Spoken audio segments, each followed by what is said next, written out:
Alhamdulillah, wassalatu wassalamu ala rasulillah wa ala alihi wa sahbihi wa sallama taslima. Qala al-imamul Bukhari babu qiraatil Qur'an ba'dal hadasi wa ghairihi. Bab membaca Al-Qur'an setelah hadas wa ghairihi dan selainnya. Jadi Imam Bukhari mendatangkan bab ini untuk menjelaskan kepada kita bahwa bolehnya seseorang yang hadas itu membaca Al-Quran. Apakah itu dengan membaca dari hafalan ataukah memegang mushaf? Karena ayat dan hadis yang datang tentang larangan menyentuh Al-Quran, seperti hadis Rasulullah la yamassuhu illa tahirun, ini hadisnya dhaif. Tidak boleh menyentuh Al-Quran kecuali dalam keadaan suci. Adapun ayat Al-Quran dalam surah Al-Waqiah itu la yamassuhu illal mutahharun. Ini mutahharun di situ adalah al-malaikah. Bukan mutahharun dari kalangan manusia. Sehingga Imam Bukhari lebih condong terhadap pendapat bolehnya membaca Al-Quran dalam keadaan hadas. Apakah itu hadas besar maupun hadas kecil. Qala al-Imam al-Bukhari haddatsana Ismailu Ismail ibnu Abdullah bin Uwais. Qala haddatsani Malikun Malik ibnu Anas.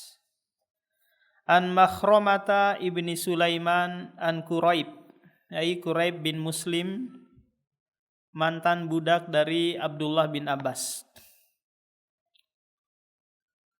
Anna Abdullah bin Abbas akhbarahu, bahwasanya Abdullah bin Abbas mengabarkan kepada mantan budaknya ini, karena memang banyak dari kalangan budak itu belajar kepada tuannya, sehingga dia bebas, maka disebut dengan maula. Jadi maula ini memiliki makna yang banyak, bisa bermakna tuan, bisa bermakna mantan budak. Akhbarahu annahu bata lailatan. Jadi Abdullah bin Abbas mengabarkan dia pernah tidur satu malam di rumah atau di kamarnya Maimunah. Maimunah ini adalah bibi dari Abdullah bin Abbas, sekaligus zaujin Nabi, istri Nabi sallallahu alaihi wasallam. Wa hiya khalatuhu. Jadi bibi, tapi bibi dari ibu, bukan bibi dari bapak. Kalau bibi dari bapak nanti enggak boleh Rasulullah nikahi. Kenapa? Karena ini sekaligus tante Rasulullah juga. Ya kan?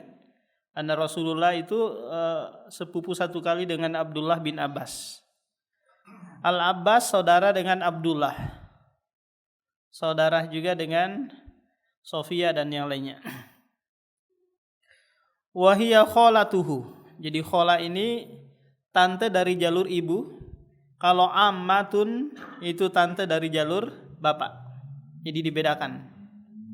Kalau di Indonesia nggak ada ya, sama semua ya. Acil tante, bibi, bule semuanya tanpa memandang ini dari bapak, ini dari ibu. Fattaja'tu fi aradil wisadati. Lalu aku tidur di di atas bantal. Wattaja'a Rasulullah, dan Rasulullah juga tidur. Wa ahluhu, dan keluarganya, istrinya, fi tulihi. Ini tulihi artinya panjang, di kamar di teras yang panjang, di kamar yang panjang itu. Panama Rasulullah, lalu Rasulullah tidur, hatta idzan tasafal lailu, hingga pertengahan malam. Jadi Abdullah bin Abbas ini bergadang memperhatikan apa yang dilakukan oleh Rasulullah. Au qablahu biqalilin, atau dia tidur sebelum tengah malam, sebelum tengah malam. Aw ba'dahu atau setelahnya. Jadi Abdullah bin Abbas nggak bisa memastikan bangunnya itu apakah setelah ataukah sebelum nisful lail, pertengahan malam. Istaiqadha Rasulullah, lalu Rasulullah bangun. Fajalasa yamsahun nauma an wajhihi biyadihi. Lalu dia mengusap matanya dengan dengan tangannya, kayak orang bangun tidur itu. Summa qara'a al-ashral ayatil khawatima min surati Ali Imran. Jadi Rasulullah bangun bukan nyari teh panas atau cari kopi, tapi dia membaca Al-Qur'an. Apa yang dia baca? Yaitu 10 ayat terakhir dari surah Ali Imran. Summa qama ila syanni mu'allaqatin. Kemudian dia berdiri menuju tempat wudu. Fatawaddo'a minha, lalu dia wudu darinya. Fa ahsana wudu'ahu, lalu memperbaiki wudunya. Summa qama yusolli, kemudian dia berdiri untuk sholat. Ini sholat apa ini? Sholat malam. Qala Ibnu Abbas, lalu Ibnu Abbas berkata, fakumtu, lalu aku berdiri. Berdiri di sebelah kirinya. Fasona'tu mislama sona'ah, lalu aku melakukan sesuatu seperti apa yang dia lakukan. Aku sholat juga, ikut sholat berjamaah dengannya. Summa dhahabtu fakumtu ila jambihi, lalu aku berdiri di sisi kirinya. Fawadha'a yadahul yumna ala ra'sihi. Nah, kalau kita menghadap kiblat, kalau dia berdiri sebelah kiri, berarti sebelah kanan kita sebelah sini kan ya. Nah, di sini dijelaskan bahwa fawadha'a yadahul yumna ala yusrihi, ala ra'sihi. Dia meletakkan tangan kanannya di atas kepalaku. Berarti dari depan kan, nggak mungkin dari belakang, nggak sampai, tapi dari depan. Wa akhadha bi udhunai al-yumna, lalu dia memegang telingaku yang sebelah kanan. Fa shalla raka'ataini, dia arahkan ke sebelah sebelah kanan. Fa shalla raka'ataini. Lalu dia salat 2 rakaat, totalnya 12. Summa autara, kemudian dia witir. Nah, di sini tidak dijelaskan witirnya itu berapa. Apakah 1, 3, 5, 7, pokoknya bilangannya ganjil. Paham? Cuma di sini salatnya masna-masna 2-2. Jadi ini yang lebih kuat ya dari salat malam itu, masna-masna.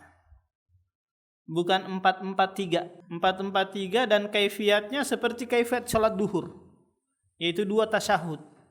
Dan ini juga enggak benar. Kalau mau kiaskan ke sholat sunnah, yaitu 4 rakaat tapi 1 tasyahud. Jadi di sini hitung dulu 2 12 ya. Situ 12. Hah? 1 2 3 4 5 6. 6 kali 2 12. Situ? Hah? Apa? Iya benar itu, makanya terjemahannya itu ini. Hah? Oh ya biroi kayak gitu. Terjemah biroi, bukan bilafdi. Terjemahan dengan dengan pikiran dia. Jadi 2 6 kali berarti 12. Kemudian witirnya wallahu alam 1K, 3K, 1 juga boleh, 3 juga boleh.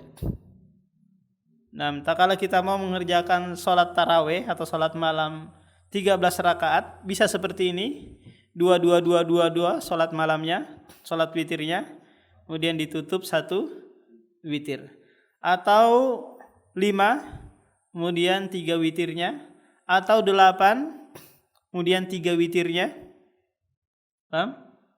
Jumlahnya 11 atau 13. Makin banyak sebenarnya lebih bagus, itu yang lebih utama. 23 atau 40 atau 50 itu lebih utama. Kenapa? Karena hikmah dari sholat malam atau sholat tarawih itu adalah ihya'ul lail, menghidupkan malam dengan ibadah. Bukan sholat 11 rakaat, bacaannya kul, setelah itu ngobrol ngopi panjang lebar sampai tengah malam. Ngobrol tentang bola, tentang ini, tentang itu. Ini enggak sesuai dengan hikmah. Jadi kalau mau 11 rakaat tapi satu rakaatnya mungkin Al-Baqarah, rakaat yang kedua Al-Imran, sampai gemetaran kaki ya. Di belakang makmum. Enggak, cukup sekali. Cukup sekali wassalam. Atau enggak ditutup dulu dengan witir, disambung lagi tengah malam. Ulang dulu makan malam, setelah itu dilanjut lagi. Summa toja. Kemudian Rasulullah berbaring tidur lagi. Hatta atahul muadzin. Hingga muadzin datang kepadanya.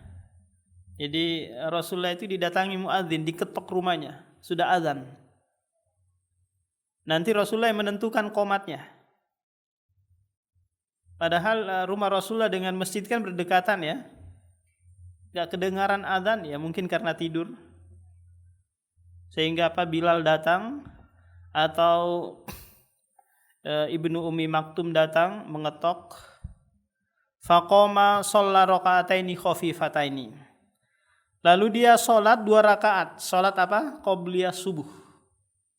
Di rumah. Jadi sholat sunnah itu dianjurkan di rumah. Tidak dianjurkan di masjid, tapi di rumah.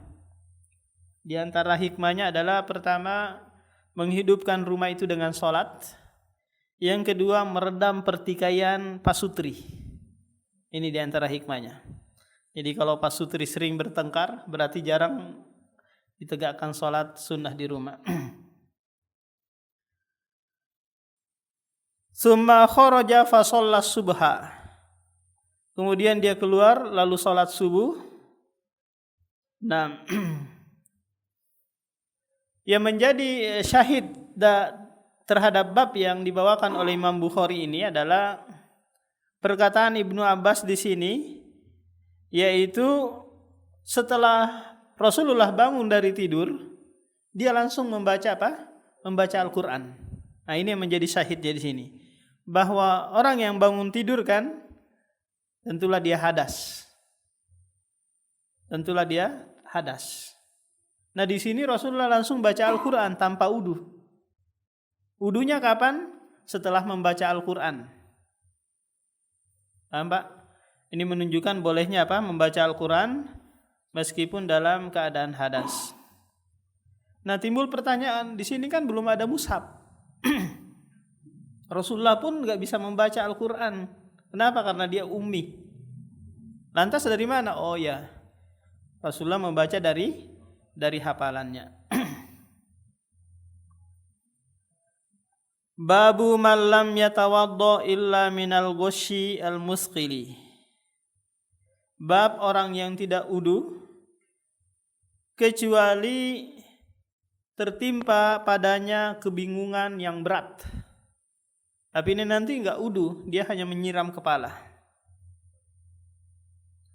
Haddatsana Ismailu ibnu Abdillahi qala haddatsani Malik an Hisham bin Urwah bin Zubair ibnul Awam. Jadi istilahnya ini cucunya dari Zubair ibnul Awam, Hisham ini. An imraatihi Fatimah.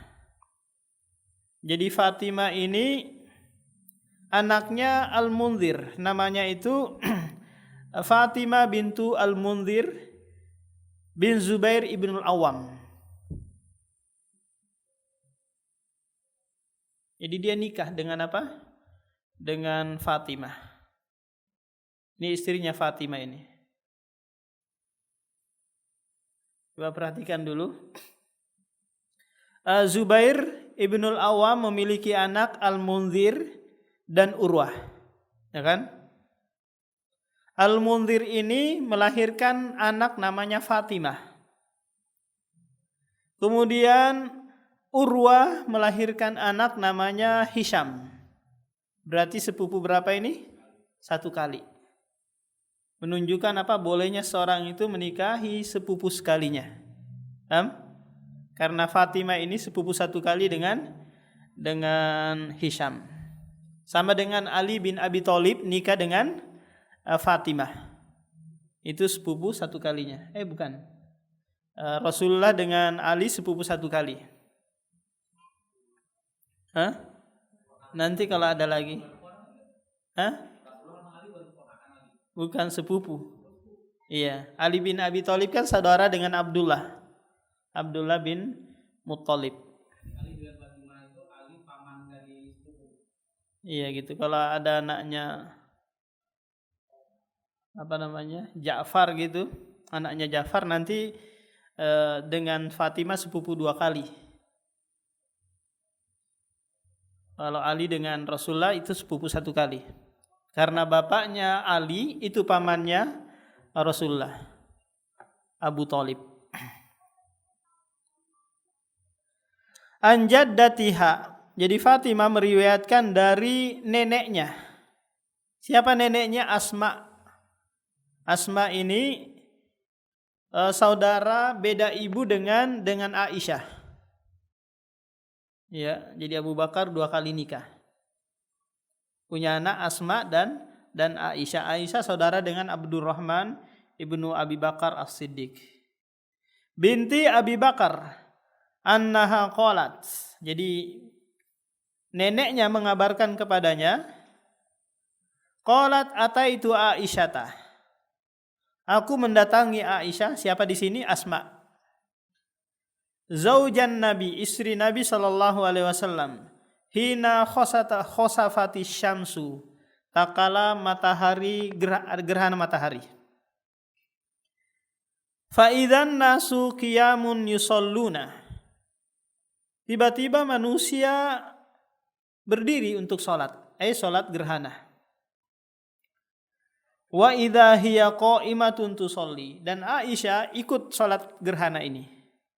Ikut salat gerhana. Faqultu malin nasi. Lalu Asma berkata kepada Aisyah, bertanya kepadanya, apa yang diperbuat oleh manusia?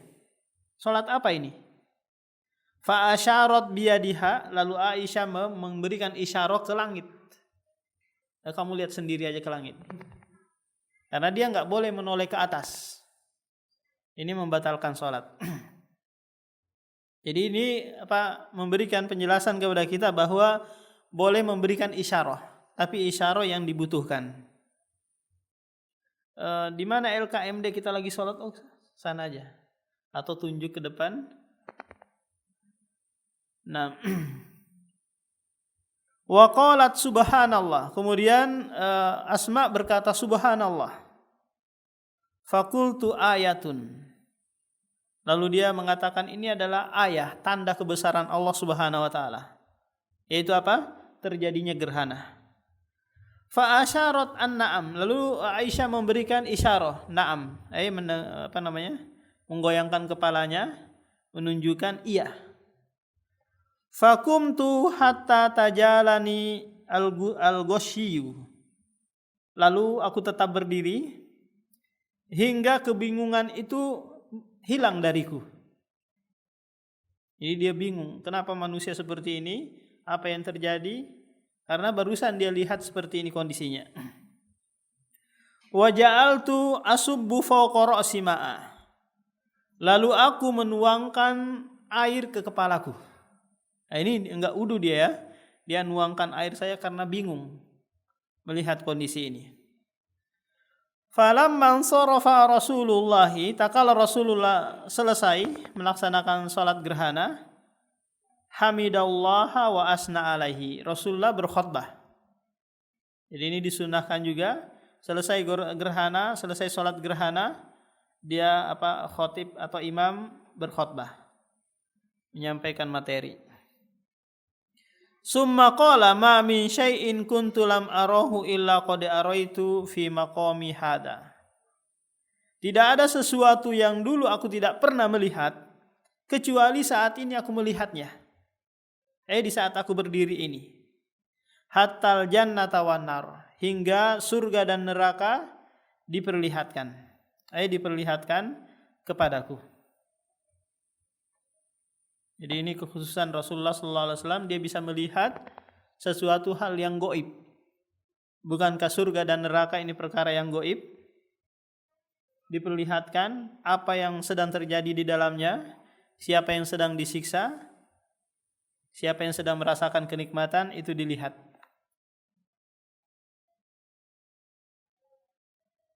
Walaqad uhiya ilayya annakum tuftanuna fi kuburi. Dan sungguh aku telah diwahyukan kepadaku bahwasanya kalian akan difitnah, akan ditanya di dalam kubur kalian. Jadi setiap kita selain nabi dan rasul itu akan yus'alun, akan ditanya. Man rabbuk wa man nabiyuk wa madinuk. Ini akan ditanya semuanya. Adapun nabi dia tidak ditanya. Misla au qaribi min fitnatid dajjal. Seperti atau lebih dekat dari apa? Dari fitnah dajjal. Jadi dajjal nanti ini merupakan fitnah terbesar yang ada di muka bumi ini, yaitu fitnah dajjal. Luar biasa. Anda minta emas langsung dia hadirkan di depan Anda, minta apa saja langsung dihadirkan. Dia nunjuk nembak ke atas, kemudian keluar air, keluar darah turun darah dari atas itu. Diberikan kemampuan rububiyah, sebagian dari rububiyah, sebagai bentuk ujian bagi apa? Bagi umat akhir zaman. Kalau masuk di Indonesia, hancur Indonesia dengan apa? Dengan fitnah dajjal. Nggak tahu sudah muncul ke Pak Iman? Belum ya? Hah? Sudah di mana munculnya? Belum. La adri ayyi dzalika qalat Asma. Jadi Fatimah mengatakan, la adri, aku tidak tahu.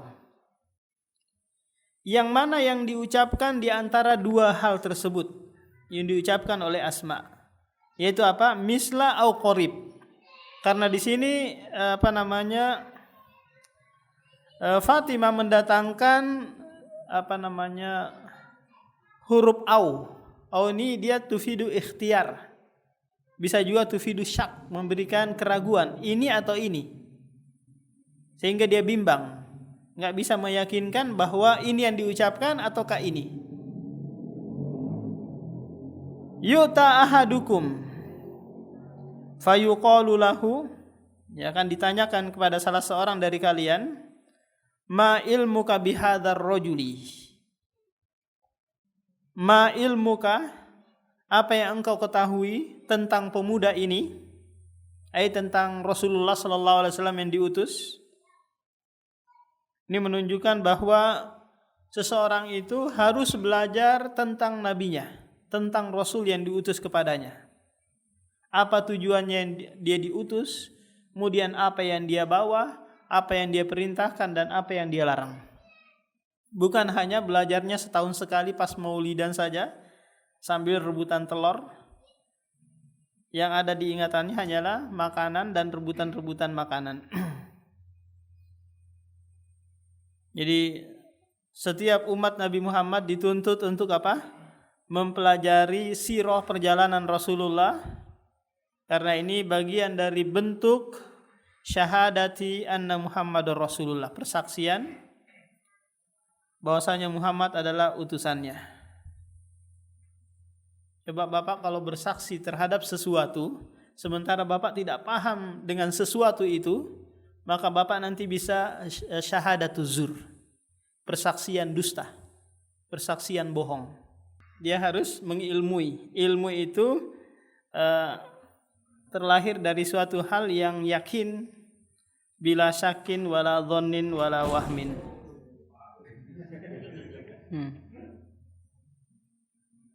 Fa ammal mu'minu aul mukinu, adapun orang yang beriman atau orang yang yakin, la adri ayyi dzalika qalat Asma. Jadi sini Fatimah mengatakan lagi, aku enggak tahu yang mana nih yang diucapkan Asma ini, mukminkah ataukah mukin, orang yang yakinkah?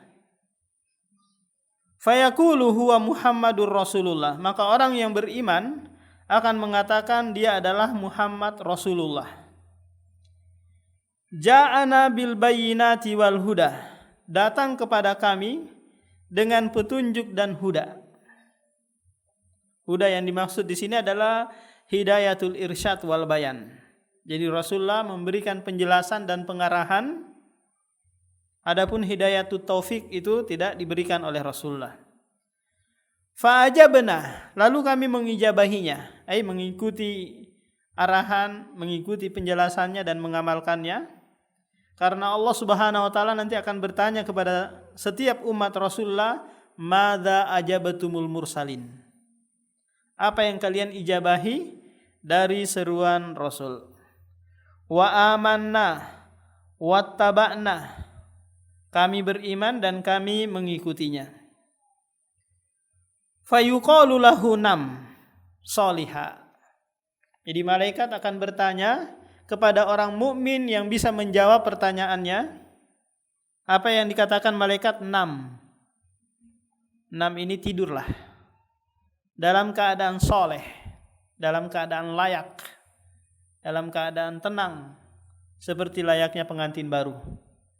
Tidur, kuburannya diluaskan, istirahat sampai menunggu hari kebangkitan. Faqad alimna in kunta la mu'minan. Sungguh kami telah mengetahui jika engkau benar-benar orang yang beriman.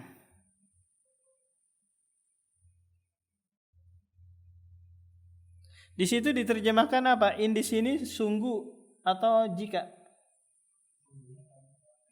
Hah? Enggak, yang setelah alimna.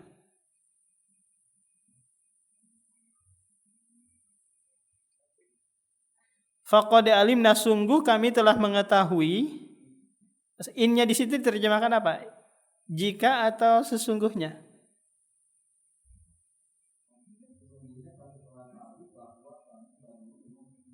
Innya enggak diterjemahkan. Yang lain ada ya terjemahan in di situ? Hah?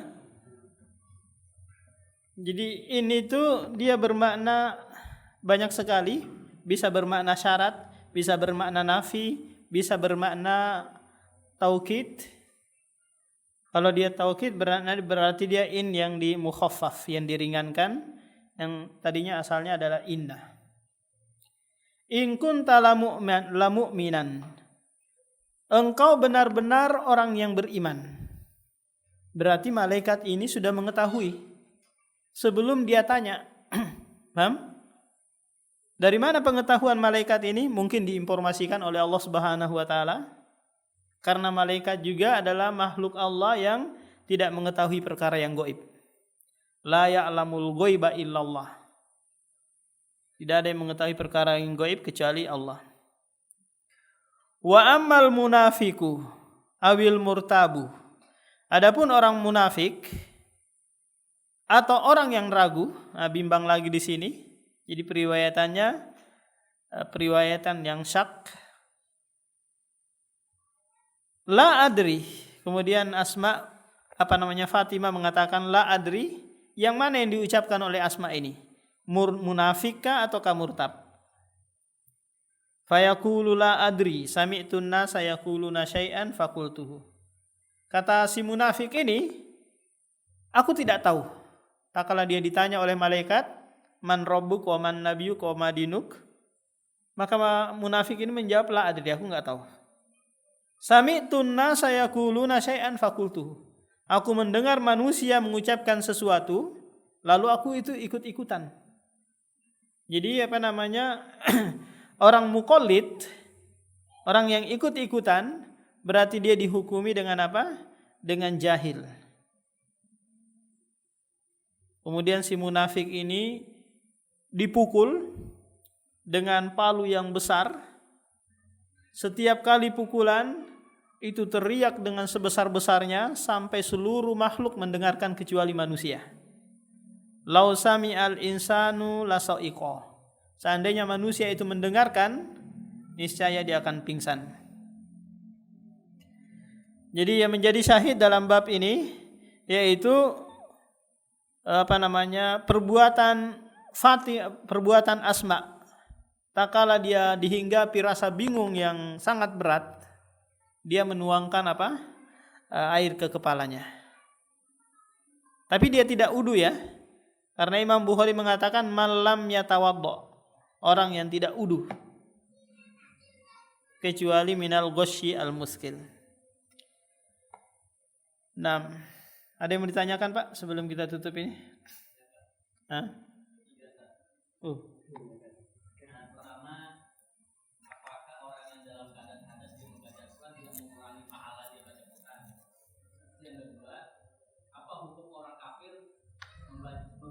Dan membacanya.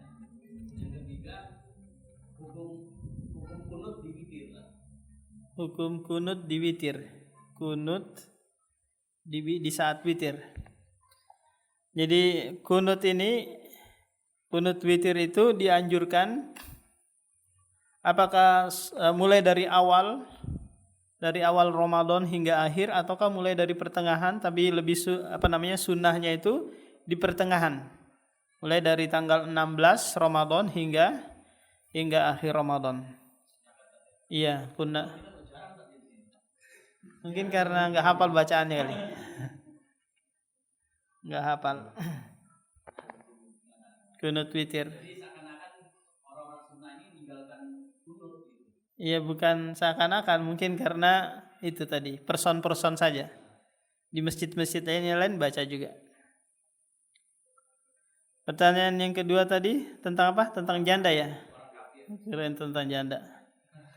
Orang kafir memegang Al-Quran dan membacanya. Ada yang tahu kah ini? Boleh? Sama seperti misalnya waktu kejadian perkaranya Umar, waktu dia mendapati adiknya dan adik ipar membaca Al-Quran di rumah, Umar kan marah. Terus dia mau membaca, dilarang sama adiknya, mandi dulu kau. Dalam keadaan kafir ya. Nah, karena orang kafir itu dia hadas, tapi hadas keyakinannya saja, bukan hadas tubuhnya. Sebagaimana yang diyakini oleh orang LDI bahwa orang yang di luar golongan mereka itu hadas jasmani. Iya, mereka itu hadas atau najis secara jasad. Padahal enggak, keyakinan saja. Orang kafir boleh menyentuh Al-Quran, apalagi kalau dia mau mencari hidayah di dalamnya, membacanya, mencari hidayah. Karena tidak disyaratkan orang yang membaca Al-Quran itu dalam keadaan hadas, tidak hadas. Yang ketiga, apa tadi Pak Iman?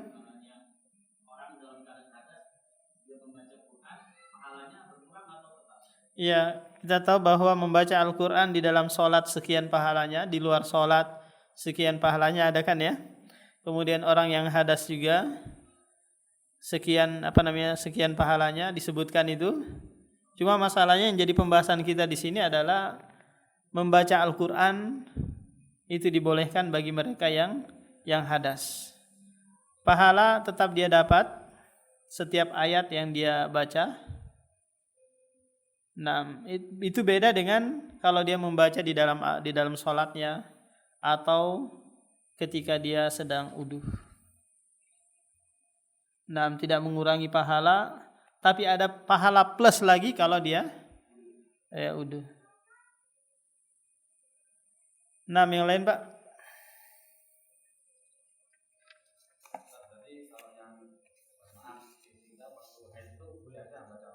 Iya boleh. Karena ada mulai sabiadik. Darah haidnya itu tidak di tangannya kan? Tidak di tangannya. Nah, demikian subhanakallahumma wa bihamdika asyhadu an la ilaha illa anta astaghfiruka wa atubu ilaik.